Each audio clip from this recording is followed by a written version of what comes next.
Nagsimula ang movie na maging isang presidente na si Thaddeus Ross ng US, ngunit hindi pa din siya pinapatawad ng kanyang anak na si Betty sa nagawa niyang pagkakamali, samantala ay pinapanood siya ni Sam sa TV sa kanyang acceptance speech. Pagkalipas ng 5 buwan ay makikita natin si Joaquin kasama si Sam Wilson bilang Captain America sa kanilang misyon sa Mexico. Pinadala sila ni President Ross doon upang mapigilan ang pagnanakaw ng isang misteryosong container, na walang nakakaalam kung ano ang nasa loob nito. Biglang dumating si Captain America sa lugar kung saan darating ang mga buyer at agad niyang pinabagsak ang mga tauhan doon, at nalaman nila na involved pala ang Serpent Leader na si Sidewinder. At binabantaan nito na papatayin ang mga pari at madre kung di nila ituturo kung nasaan ang mga buyer. At nang biglang dumating si Captain America at labanan ang kanyang mga tauhan ay agad na tumakas si Sidewinder dala ang container. Ngunit nakita siya ni Joaquin sa monitor kaya't agad niyang ipinaalam ito kay Sam. Sinabi ni Sam kay Sidewinder na hindi na darating ang iyong mga buyer. At pagkatapos ay nilabanan siya ng isang tauhan nito ngunit agad naman itong tinalo ni Captain America.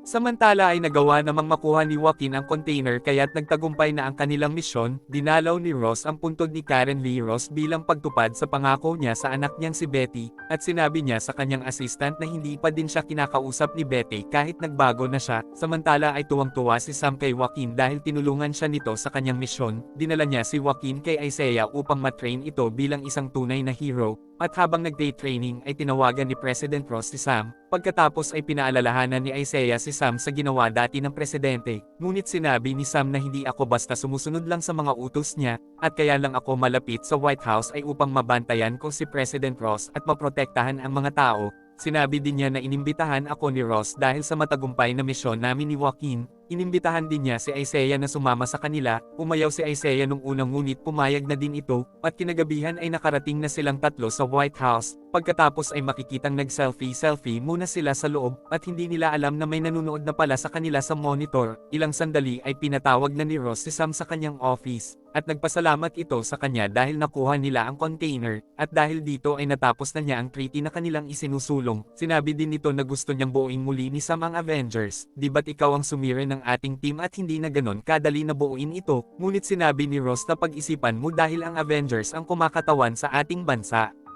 Pagkatapos nagpunta na ang lahat sa meeting room at sinabi na ni Ross ang agenda ng meeting na iyon, sinabi niya nagkaroon ng isang bagong isla sa Indian Ocean na kilala bilang Celestial Island, at magmula nang lumitaw ito ay ni-research na ito ng lahat ng mga bansa, at nalaman na ng lahat na may kakaibang metal na natagpuan sa islang iyon, at napakalakas ng metal na ito at ang pangalan nito ay adamantium, at nang malaman na ng lahat ang tungkol sa adamantium ay nagpuntahan na lahat dito ang mga bansa upang makuha ito. At dahil dito ay maaaring maglaban-laban na ang lahat, ibig sabihin na ang islang ito ang dahilan upang magkaroon ng malaking digmaan, at ito ang dahilan kaya't nagpa-meeting ako, at nagdesisyon si Ross na ipamahagi ng equal ang adamantium na nasa Celestial Island, upang hindi na magkaroon ng digmaan sa kahit anumang bansa, at makikitang sumang-ayon ang lahat ng presidente ng mga bansa sa kanya, at lahat sila ay nagpasya na gumawa ng isang bagong kontrata ng magkakasama. Sinabi din ni Ross na ang Japan ang may ginawang pinakamaraming research sa adamantium, at Japan din ang nakakuha ng pinaka-purong form nito, ngunit ninakaw naman ito ng mga terorista, at ito ang nakuha nila Captain America sa kanilang misyon sa Mexico. At ang misyon pala na iyon ay upang kunin ang container na naglalaman ng metal na adamantium, kung saan ay pinasalamatan niya sila Sam at Joaquin sa harapan ng lahat. Ngunit habang nagmi-meeting ay biglang may kakaibang nangyari, nagkaroon ng isang malakas na kanta, at nang marinig ito ni Isaiah ay bigla niyang inihagis ang isang guard sa pader, at pagkatapos ay pinagbabaril niya si Ross at inihagis din niya si Sam, at makikitang kasama din niyang umatake ang 4 na mga guard, at nagawang makaligtas ni President Ross sa pag-atake nila Isaiah. Upang makontrol ang sitwasyon ay kinuha ni Sam ang baril sa kamay ni Isaiah, kaya't napigilan na din ng mga guard ang pag-atake ng iba pang mga guard, at habang nagkakagulo ang lahat ay dumating ang isang babae na personal guard ni Ross. Samantala ay nagtatakbo si Isaiah sa labas upang makatakas sa mga guard, at sa wakas ay nahuli na siya nila Sam at ng iba pang mga guard. Sinabi ni Sam sa kanya na bakit mo ginawa ang lahat ng ito, alam kong hindi mo magagawang masaktan si President Ross at ano bang nangyayari sa iyo, at ang nakakagulat at kakaiba talaga dito ay wala namang naaalalang kahit ano si Isaiah sa nangyari. At talagang nakalimutan na niya ang ginawa niyang pag-atake kanina kay President Ross, at talagang itinanggi niya ito mismo sa harapan ni Sam, at sinabi niya hindi ko talaga ginawa iyon at wala akong alam.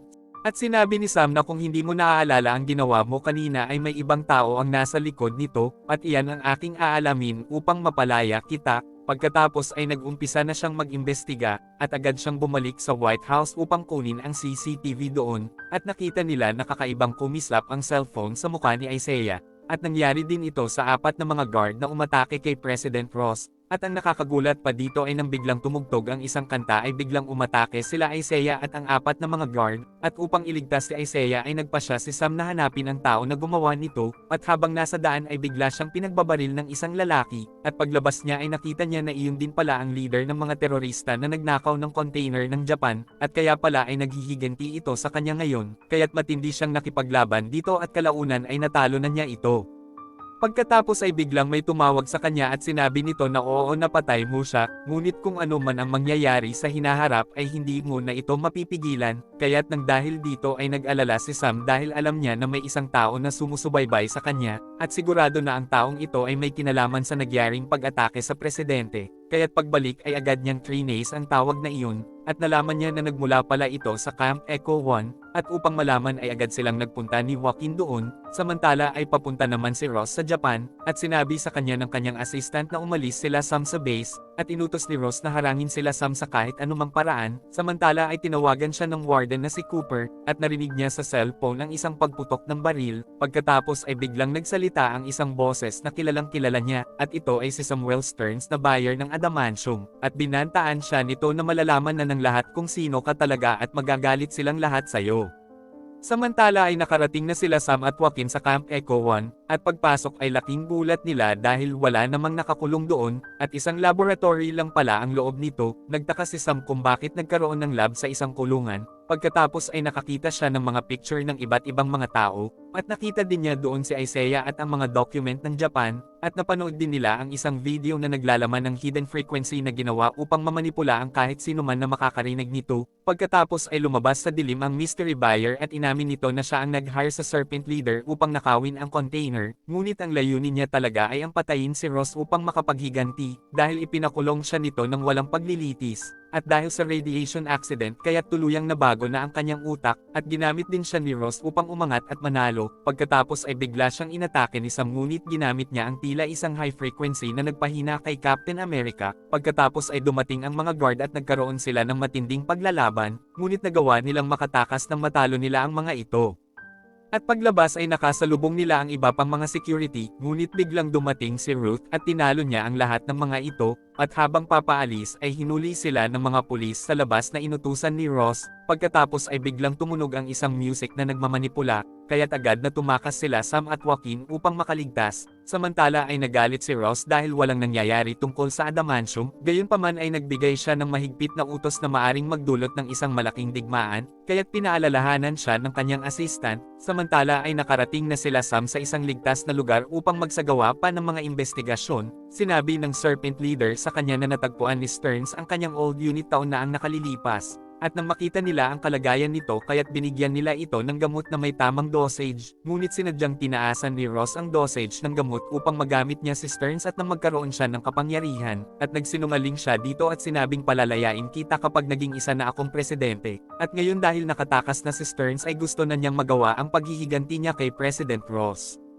Agad na nakipagkita sila Sam kay Ross upang ipaalam na si Stearns pala ang nagmamanipula, at ipinaalam din niya ang plano ng paghihiganti nito upang magkaroon ng isang malaking digmaan sa pamamagitan ng pagmamanipula ng isip, at nakakagulat na mayroong ding data ni Ross si Stearns, ngunit inamin ni Ross na ang data na iyon ay para sa kanyang nakamamatay na sakit, ibig sabihin na tinutulungan siya ni Stearns sa pamamagitan ng isang kakaibang pills upang siya ay manatiling buhay para sa kanyang anak na si Betty. At habang nag-uusap sila ay biglang nagkaroon ng isang emergency, kaya't inutusan ni Ross sila Sam at Joaquin na pigilan ang mga Japanese jet, ngunit sa kasamaang palad ay wala na silang magawa dahil kinokontrol na ni Stearns ang mga isip ng mga sundalo ng Japan, samantala ay makikitang nahihirapan si Ross sa kanyang sakit sa puso habang pinagbabantaan siya ni Stearns sa cellphone, samantala ay nagawa ng mapigilan ni Sam ang mga missile na patungo sa barko ni Ross, ngunit sa kasamaang palad ay tinamaan ng isang missile si Joaquin, kaya't nawalan siya ng malay at nahulog sa karagatan, at sa wakas ay napigilan na ni Captain America ang air war sa pagitan ng Japan at US. Pagkatapos ay isinugod na nila kaagad sa ospital si Joaquin, sinabi ni Sam kay Bucky Barnes na gusto ni Ross na buuin kung muli ang Avengers, at dito ay malalaman natin na ang pills na ibinibigay ni Stearns kay Ross ay naglalaman ng gamma radiation, at nakakabahala na napakadami na niyang naiinom ng gamot na ito, samantala ay tinawagan ni Ross ang kanyang anak na si Betty, at humingi sila ng sorry sa isa't isa at nangako na magkikita silang dalawa, samantala ay nakipagkita si Stearns kay Sam, sinabi niya kay Sam na sinira mo ang aking plano, at tama lang ang ginawa ko kay Ross dahil ginawa niya akong isang masamang halimaw, pagkatapos ay hinuli na ng mga sundalo si Stearns, samantala habang ini-interview si Ross tungkol sa nangyaring air war sa Indian Ocean ay bigla niyang narinig ang boses ni Stearns sa speaker. At makikitang bigla siyang nag-transform at naging isang napakalaking Red Hulk, kaya't nagulat sa kanya ang lahat ng mga tao doon, at nakita ni Ross ang kanyang sarili sa mga salamin ng pintuan, at halos hindi na niya makilala ang kanyang sarili kaya't nawalan na siya ng kontrol, pagkatapos ay biglang dumating si Captain America, at nagkaroon sila ng napakatinding paglalaban doon, galit na inatake niya si Captain America na tila nasisiraan na siya, at makikitang siniran na din niya ang White House, at pinagbabaril siya ng mga militar ngunit pinatunayan niya na talagang napakalakas niya, sinubukan din nilang patulugin si Red Hulk ngunit wala namang nangyari, at pagkatapos ay naghabulan sila ni Captain America sa itaas, at makikitang tila dinadala ni Captain America si Ross sa paborito nitong pinupuntahan ng kanyang anak na si Betty, ngunit mas lalo lang nagalit si Red Hulk at pinagbubugbog niya si Sam at tinanggal niya ang isang pakpak nito.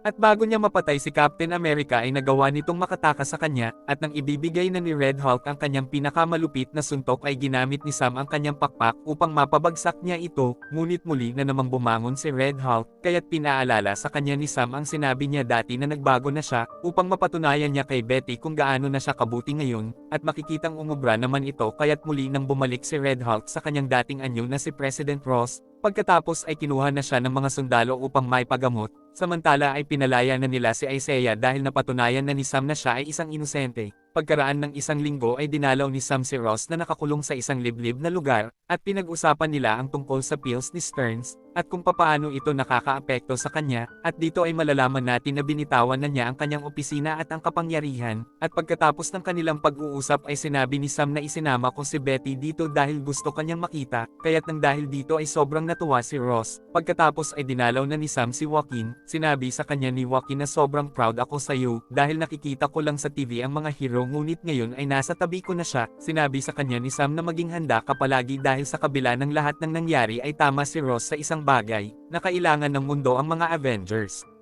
At dito na po nagtatapos ang ating movie, mag-subscribe ka na po Lods para sa magagandang mga movie na katulad nito, maraming salamat po sa iyong panunood at pagsuporta, ingat po palagi Lods, God bless.